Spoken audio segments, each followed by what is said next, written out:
So game hii ya Jumapili kwako wewe kama mdau wa mpira ambao unaifuatilia kwa karibu Yanga, unaika Simba, Azam na vilabu mbalimbali Tanzania, unaiona itakuwa na game ya aina gani?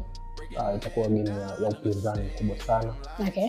Lakini pia naiangalia kama game ambayo itakuwa ni ya kutunishana misuli kwa au mmoja kujaribu kuonyesha kwamba mimi ni mkubwa.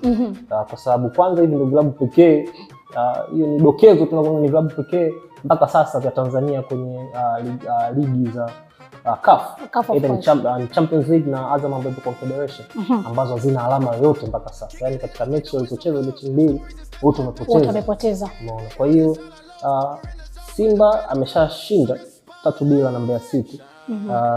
Anatoka kwenye ushindi pia. Kwa hiyo na Azam naye nahisi alishinda, alidraw na Singida Black Stars bila. Kweli. Kwa hiyo sasa kwenye mechi hii Azam anaitaka, lakini mimi naamini kabisa Simba kwa kipindi ambacho wako nacho watakuwa wanaitaka zaidi, kwanza kurejesha imani kwa mashabiki zao, kwa sababu nje ya uwanja pia Simba hawaja na utulivu.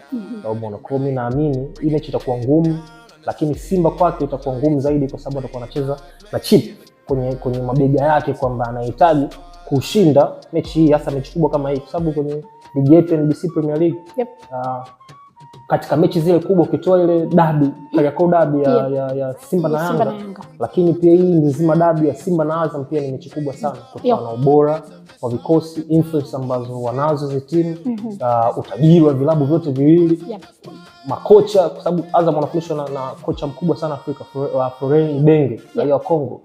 Umeona. Kwa hiyo mimi naamini kabisa itakuwa mechi ngumu, lakini Simba kwake atakuwa anahitaji zaidi kutokana na sababu nyingi sana za ndani ya uwanja na nje ya uwanja.